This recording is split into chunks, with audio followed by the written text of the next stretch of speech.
people we serve locally. I think the other important thing is it's an end of a period of long uncertainty. Plans for London have chopped and changed over the last few years. We now have a clear plan and we can get ahead and implement new quality services. But it's going to cause, I think, a lot of consternation, a lot of anger amongst local people who will be concerned at Guy's A&E closing. And what you're saying is that there's going to be up to 120,000 patients a year using the A&E at St Thomas's. How can it possibly cope with that? Well, I think the closure of any A&E department is always going to be difficult and controversial.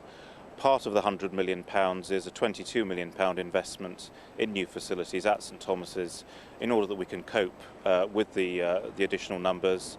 More people will be going to King's and Lewisham Hospital as well. And we're confident that we have the facilities to give people the right quality of service they need. Well, confidence there. Thank you very much, Tim Matthews. With that, it's back to you in the studio, Gargi. Thank you, Emily. Campaigners fighting against plans for a new leisure complex at Crystal Palace have won the right for a judicial review at the High Court. They claim the new £58 million development will ruin a historic site. Bromley Council granted planning permission for the project earlier this year. A day of action by militant trade unionists in northern France could blockade the Channel ports next week. Truckers fear the return of queues of marooned lorries on Kent's motorways, and they're calling for the government to put pressure on their French counterparts. Today sees the start of the new school term. For most children, that means a fresh start. For others, though, it's a different matter. Some parents in Hertfordshire are keeping their children at home because they're unhappy with the school their children have been offered. 11-year-old Abby Shorter should be in registration for the first day at her new school. Instead, she's at home in Welham Green with her younger sister. Her parents wanted her to attend an all-girls school in Hertfordshire. Despite applying to 4 different schools, though, she wasn't offered a place. Now she's being kept at home. We're making a stand because we want the best for Abby. We feel she deserves the best. And I'm prepared to stick out for it, whatever it takes.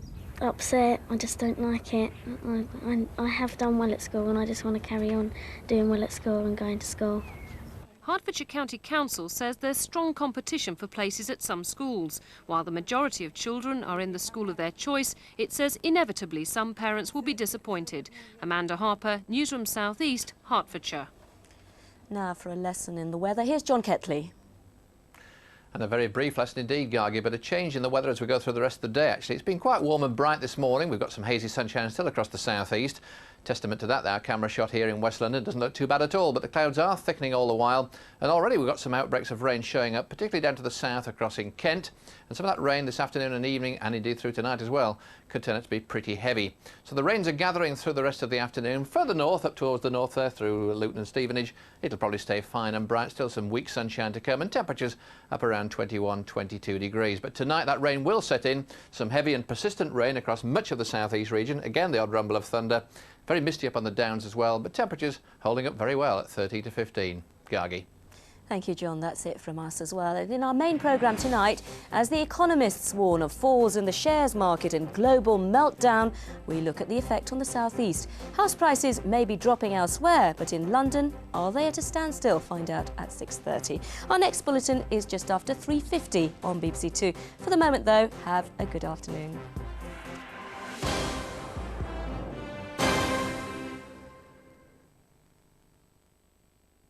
When it comes to clothes, are you being ripped off?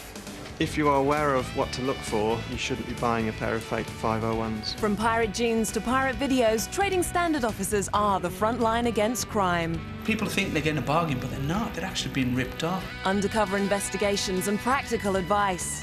The genuine pair have a 3-digit number stamped on the inside. Know your rights. The Fraud Squad are coming Monday, 9:30 on BBC One.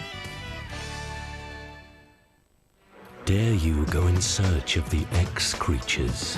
Somewhere out there in the dark depths of our oceans lives an animal we simply don't know. It's the largest invertebrate predator on Earth. It's called Architeuthis, the giant squid. We know more about dinosaurs than we do about giant squid. Chris Packham investigates a creature so elusive we can only guess as to how it lives, breeds and captures its prey.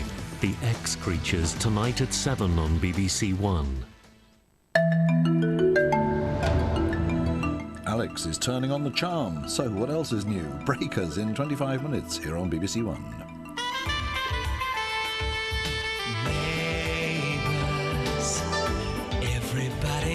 good neighbors with a little understanding. You can find the perfect blend. That's when good neighbors become good friends. Do you know what happens at 8:30 each morning? Charming Jackie turns into the English teacher from hell. If Nick and her get together, then I'm going to have her here at home and at school.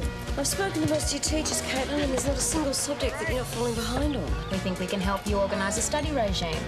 One that should see your marks improving while you also keep up your training. What do you think I want? I don't know. If they want to do a spot roadworthy test on this baby, I'm in trouble. Congratulations. You're a good driver. Now he's got to reverse out of here. This car can't reverse. Harold, I really wish you'd quit stating the obvious.